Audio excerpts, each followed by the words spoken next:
Me conta aqui, você também gosta de usar um óculos de sol? Pois bem, dá pra gente fazer o seu grau aqui, sabia? Eu vou te contar.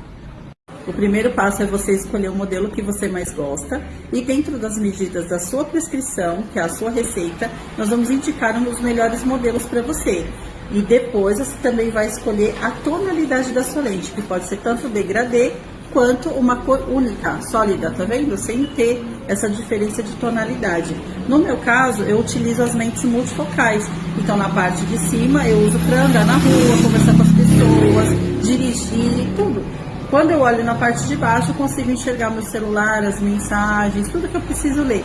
E detalhe, nós temos um portfólio maravilhoso com as cores das lentes que vocês vão poder escolher. Olha lá. É maravilhoso esse portfólio e mais tem proteção ultravioleta, hein? Isso é muito importante.